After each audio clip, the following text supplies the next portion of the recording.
Sejam bem-vindos ao canal Matemática de Graça, eu sou o professor Eduardo Eric e o assunto de agora é radiciação.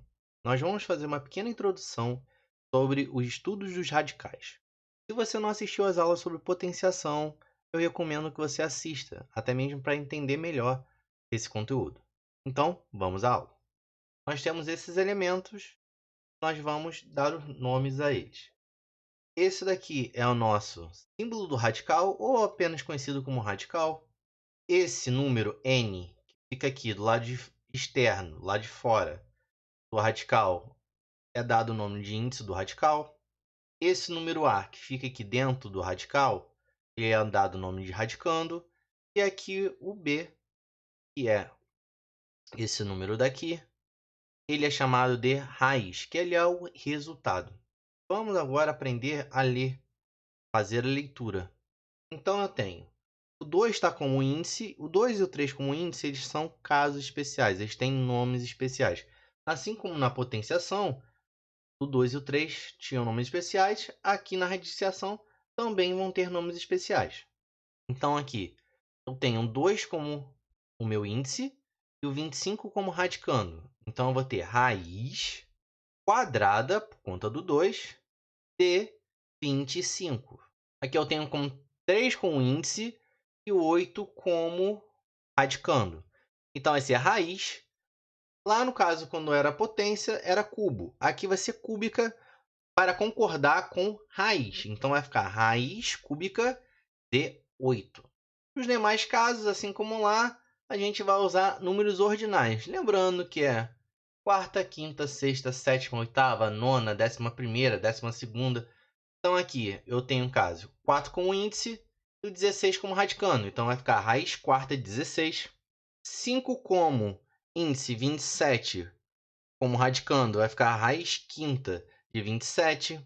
6 como índice e 32 como radicando. Vai ficar raiz sexta de 32. Então agora a gente já está sabendo ler. Então vamos à definição de radiciação. Tendo A e B números reais positivos, onde A maior ou igual que zero, e n um número inteiro maior que 1, temos por definição essa definição aqui, que está traduzida abaixo. A raiz enésima do número A é igual a um número B, se e somente se o número B elevado à enésima potência é igual ao número A. Bom, o que isso significa? Parece ser meio complicado, mas não é. Esse ser e somente ser aqui, o que ele está te dizendo? Isso daqui só existe se isso daqui também existir. Caso um dos dois não exista, se esse lado não existir, esse lado daqui também não existe. Vamos nos exemplos que fica mais fácil. Então eu tenho aqui a raiz quadrada de 25 é igual a 5, porque 5 ao quadrado é igual a 25. Raiz cúbica de 8 é igual a 2, porque 2 elevado ao cubo é igual a 8. Raiz quarta de 16 é igual a 2, porque 2 elevado à quarta potência é igual a 16. Raiz cúbica de 27 é igual a 3, porque 3 elevado ao cubo é igual a 27. Raiz quinta de 32 é igual a 2, porque 2 elevado à quinta é igual a 32. Então, essa parte daqui só existe porque essa parte daqui existe também. Caso essa parte não exista, essa também não vai existir. A gente vai ver daqui a pouco o porquê eu estou sendo enfático nisso. Quando o índice for 2, a gente não precisa escrevê-lo no radical. Então, aqui eu tenho raiz quadrada de 9, e eu não preciso colocar o 2 aqui. Raiz quadrada de 25, eu não vou precisar de botar o 2. Aqui, raiz quadrada de 7, raiz quadrada de 49, raiz quadrada de 15, raiz quadrada de 19. Eu não preciso em nenhum momento botar o 2 aqui. Então, é só isso. Se ali tiver sozinho, só o símbolo do radical, nada do lado de fora, significa que ali tem um 2. Observação que é muito importante. Não existe raiz real de um número negativo se o índice do radical for par. Por quê? Vamos lá.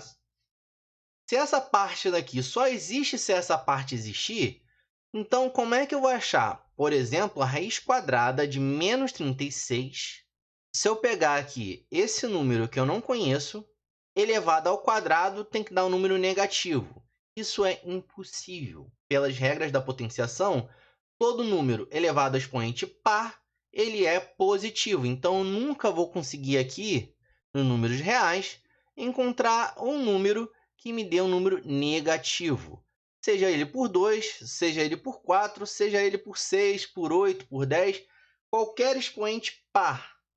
Qualquer que for o índice par aqui, eu não tenho como ter um radicando negativo, pois não tenho como ter essa igualdade aqui.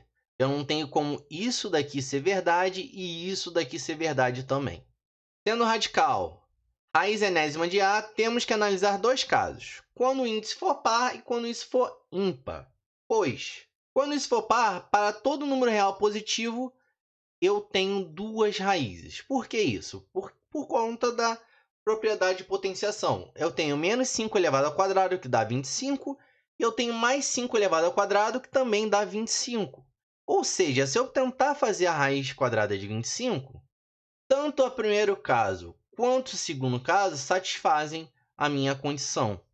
Então, eu tenho aqui raiz de 25 é igual a mais ou menos 5. Mesmo caso aqui, eu tenho menos 3 elevado à quarta potência e mais 3 elevado à quarta potência. Ambos dão 81. Então, se eu fizer a raiz quarta de 81, o que eu vou ter? Eu tenho dois casos que satisfazem essa condição aqui. Então, eu tenho mais ou menos 3. Então, sempre que o índice for par, eu vou ter duas raízes, ou seja, eu vou ter duas respostas. E se o índice for ímpar, então nós vamos ter uma única raiz. A gente só vai ter uma raiz. Por exemplo, aqui, raiz cúbica de 8 é igual a 2, porque 2 elevado ao cubo é igual a 8. Raiz cúbica de menos 8 é igual a menos 2, porque menos 2 elevado ao cubo é igual a menos 8. Raiz quinta de 1 é igual a 1, porque 1 elevado à quinta é igual a 1. Raiz sétima de menos 1 é igual a menos 1, porque menos 1 elevado à sétima é igual a menos 1. E a raiz quinta de 32 é igual a 2, porque 2 elevado à quinta é igual a 32. Então, sempre vou ter apenas um caso. E se vocês observaram, se o meu radicando é positivo, eu tenho uma raiz que é positiva. Se o meu radicando é negativo, eu tenho uma raiz que ela é negativa. E, gente, obrigado pela atenção. Fiquem com Deus. Se inscreva no canal. Se não gostou da aula, deixe nos comentários que a gente pode estar melhorando. E fiquem com Deus, bons estudos e até uma próxima.